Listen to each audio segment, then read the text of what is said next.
Hello everyone, this is Teresa DeWello at the University of Wisconsin-Madison. As I travel all over the United States recruiting talent for UW-Madison, I oftentimes meet students who don't know where Wisconsin is or the University of Wisconsin. So I'll show you that in this slide. Wisconsin is located in the upper Midwest, and the University of Wisconsin is located in Madison. Madison is in fact a beautiful city. We have about 5 lakes in town. Here you can see from the aerial view. And between the top 2 lakes is that stretch of land that's pretty pink there, populated. And right there is the isthmus. And at one end of the isthmus is the state capitol. And at the other end is the University of Wisconsin. So it is an exquisite location, and you only need to go a couple of blocks in either direction to find a beautiful lake. So when you come here for graduate study, you definitely want to pick up a water sport. So at one end of this isthmus, as I say, it is UW-Madison, and here's our main administration building, Bascom Hall, with a statue of Lincoln out front. This is a replica of the one in Springfield. And then going down this isthmus is State Street, or Campus Town. And State Street goes down the isthmus until it arrives at the state capitol. It's an incredibly beautiful setting, as I say. A lake just a couple of blocks in either direction. So State Street is also the location of our big Halloween bash. Wisconsin is known for its Halloween parties, and here you can see the best of our students out here having a good time. Obviously not studying tonight, enjoying Halloween. So as I travel also, I keep telling the same joke that Wisconsin does not have 4 seasons, it has 5. We have an exquisite spring. We had a beautiful summer on the lake. This is the student union right there, one of the student unions. We have an exquisite fall. Yes, it looks just like those calendar pictures. And we have football. And yes, we're a little nuts about football. And that leads us into winter. I have students ask me, is it cold there? And I can't fool you. I say, yes, it's cold. But you do not want to plan your career and your graduate education at one of the best schools based on 4 or 5 years of weather. Here are undergraduates who have discreetly stolen food trays out of the dormitory and are having a snow fight right there on Bascom Hill. So what else are we famous for besides Halloween and snow fights? Well, multiple things. UW-Madison is one of the top 2 U.S. universities for research expenditures. Am I bragging? Absolutely. But to you, that means that we have abundant opportunities with many, many graduate positions open. We're approximately the 7th ranked public university. We have 70 academic programs in the nation's top 10, and 17 Nobel Prize winners have either taught here or studied here. The University of Wisconsin also has a very rich history of discovery. In 1913, vitamin A, vitamin B, how to enrich foods with vitamin D, and how to iodize salt. As an endocrinologist, I can tell you that your thyroid gland absolutely needs iodine, which is why we used iodized salt in our diets. In 1968, it was the first bone marrow transplant, creation of the first synthetic gene, and then the Wisconsin solution for transplant surgery. So when you're transporting an organ for transplantation, what you want to do is to keep it nourished and to keep it in an environment as close to the physiological situation as possible, which is surrounded by serum or intracellular fluid, but enriched in nutrients. So that's what the Wisconsin solution is to transport organs. And in 1998, the cultivation of embryonic stem cells in the lab. There are, I believe, 8 embryonic stem cell lines available, 6 of them cultivated here at the University of Wisconsin. So we have many, many scientists doing stem cell research. So as I travel across the United States, one of the things I see is the difficulty of students determining which programs, graduate programs, are where, who the faculty are, and what those faculty do.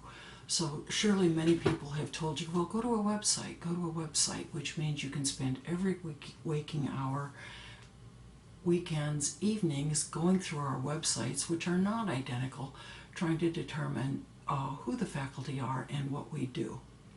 So what I've done is to create a searchable website here. You can see we're on the home page right now.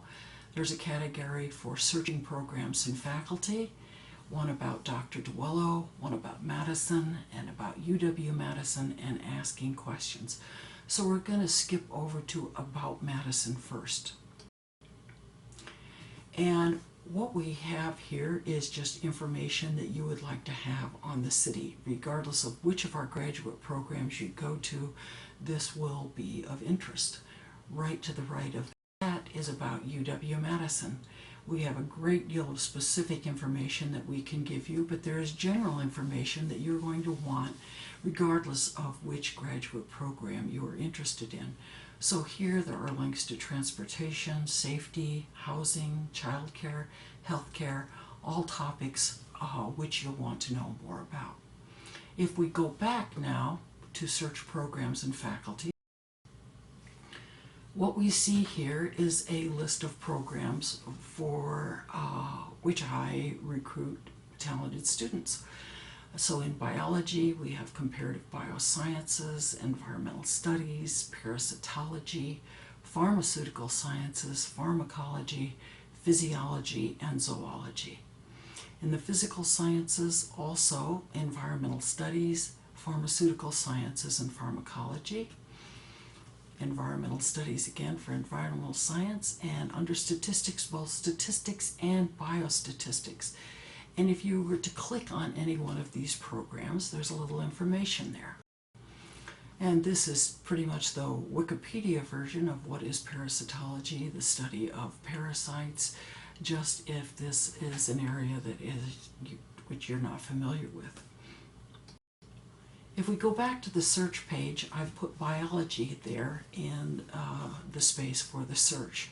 And what I've done here is I've had the faculty give me keywords for their research, as well as me adding keywords back again. And I'm very much interested in finding out what other keywords you would find helpful. But I took the broadest category here and I said, who does biology? Who studies biology? And clicking on that, you'll get a list of all of the faculty who study biology. You might have narrowed the search down and put stem cells, or you might have put cell signaling something, but you're going to identify faculty who either they or I have identified their research with these keywords. So as we go, we're going to click on one of these faculty now. And what we're going to see is the page for Dr. Ellen Damschen, who's in the zoology department. We have a description of her research, a short description for you. Our lab seeks to assess the importance of local and landscape processes for plant communities in an era of global change. Our research asks how local and regional ecological processes affect species diversity. Given the incredible interdisciplinarity of research in 2015, any one professor may be in multiple programs. And we see here that Dr. Damschen is in the Wisconsin Ecology group as well. We have her email and her website. Is it a good idea to contact professors? Yes, it is, but be very sophisticated about it. Sound like the scientist that you are. You don't write an email and say, "Dear Dr. Damschen, I'm interested in your work. Do you have a position open?" You never ask professors yes, no questions. You ask them questions that they have to answer to give the substance of their research. So do a little bit homework, look up their publications, see what they do, express an interest in their research in more than a couple words, and express an interest in working with them. I have added here at the bottom a category for undergraduate major and graduate major. And what this goes back to is I graduated from high school back in 1969, and I can promise you the guidance counseling was pretty bad. But back in 1969, as a woman, I knew that I could go either into nursing or teaching education, and I went into nursing.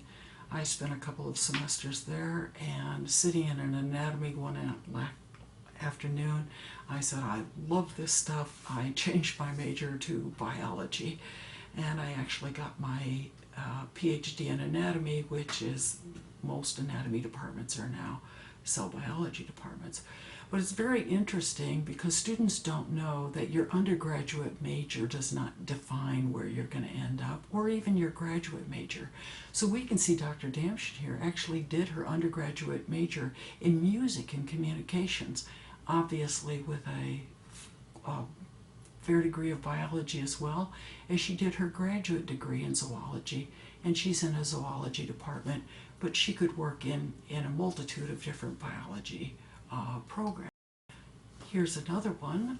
Dr. Mark Brownfield is in the Comparative Biosciences graduate training program, and he specifically is located in the School of Veterinary Medicine. Veterinary medicine, human medicine, biology, huge similarities here. So he has my laboratory is devoted to determining the chemical neuroanatomy of brain serotonin circuits that are involved in physiology and behavior. He's a member also of the neuroscience training program. We have his email, his website. His undergraduate major was in anatomy and physiology. His graduate major was in zoology, and he's in the equivalent of the biology department, anatomy, physiology, in the School of Veterinary Medicine. So I have, for about 400 faculty here, put in short descriptions of their research, their memberships and training programs, how to get a hold of them, their undergraduate majors, and their graduate major. The faculty have selected keywords, as have I. I am sure I have not included all of the keywords that might be helpful to you. So when we went back to the home page, it was off on the far right that we had asked questions. And what this is for is, first I would like you to advise me as to any way that I could make this website more useful to you. I hope by identifying the programs, the faculty, and giving you a short research description that it saves you a great deal of time. I'm hoping to basically make this site one-stop shopping for all of the University of Wisconsin. So if you email me, I will answer your questions. If they are about the programs I represent, fine. If they're about any other program or faculty, fine as well. Much of the information that I provide students is generic in as much it will help them apply to any large Research One institution where there are so many options. Here, students come up to me at national meetings and say, do you have biology? And I say, we have approximately 50 different programs in biology. So which one you should apply to for any given professor even is a function of your choices, your goals, your desires, your grades, your GRE scores. So I can help you with a strategy to optimize your admission to any graduate program, but specifically to optimize your admission to the University of Wisconsin as well. So please give me feedback. Every question you ask, I like to believe, makes me a better teacher. When I understand the different way I approach things and I look at them and how you do, it informs me, hopefully makes me a better teacher. And that's what diversity is diversity of thought. So please contact me. I would love to answer your questions, and I would love to see you at the University of Wisconsin. Thank you for your time.